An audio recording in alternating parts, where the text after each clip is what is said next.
Welcome to day 3. So to start, you're going to get your pattern paper in a fold, and the first thing you're going to do is to mark your waist circumference divided by 4 plus 1 inch for allowance. Next, from your waist, you're going to come down to your hip point and mark, and then to the full length of the skirt, your desired length, and mark. Next, on your hip point, you're going to divide your hip circumference by 4. You're going to add 1 inch for sewing allowance, and then connect downwards to form a shape as I've done. And then you're going to connect this back to this other side. So after you've done this, the next thing you want to do is to open up your pattern paper, and you're going to extend this line to the other end. After that, you're going to fold it back, and then you're going to place your rule like this, and then connect the shape that you want. If you want it to be more slanted, you can go ahead and do that. Or if you want it to be straight too, you can do that. So afterwards, you're going to cut this open, and this is what we have. So after you've done this, next you're going to do is to create straight lines like this so that we can slash and then spread it on our fabric or another pattern paper to complete the pattern. So next thing I'm doing now is I'm just going ahead to cut. Now remember that you will not cut all the way to the end, like you will not cut through, okay? You cut and then you leave a little bit hanging. So go ahead and then cut this line as so.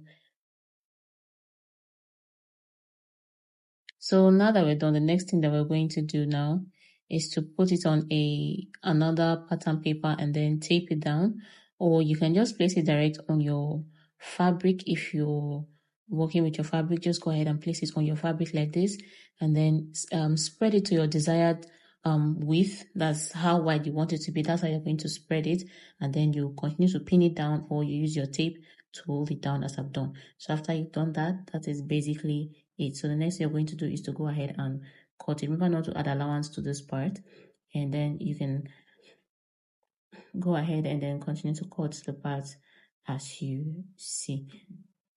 Now please note to add allowance to this part here, because you'll be joining this part to the upper part. So go ahead and add 1/2 inch or 0.7 inch sewing allowance to this part.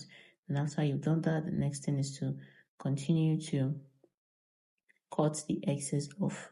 Okay, so this is what we have. We're basically done with this part. So the next thing that you're going to do is to fold. Okay, if you're cutting it directly on your fabric, you don't even have to worry about it, and just go ahead and continue with the joining part. The material will do the work by itself. So this is basically it, and then you're going to be joining it back together like this. So I'm just going to go ahead now label this the waistband, as you can see, and then this side is the side seam where we'll be joining the zipper. Okay, you're going to add your invisible zipper small head by the side, not at the back. So this pattern goes for both the back and the front. So you're going to join your zipper at the side. Okay, it's going to be invisible. So after you fix it, people would not even know that there's a zipper there, okay, if you fix it properly. So that's what you're going to fix by the side. But you can even fix any other type of zipper that you're comfortable with, as you prefer. So this is basically it. This is what it looks like. You can see how easy it is to create. As you can see, it is very easy to achieve.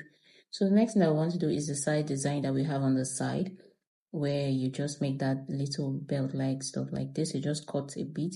It can be 1 inch, and then this is where you're going to fix the button after you've stitched it, okay, to the side. And that is basically it for the skirt. You can see it's very simple. Thank you so much for stopping by, and I'll see you on day 4. Bye.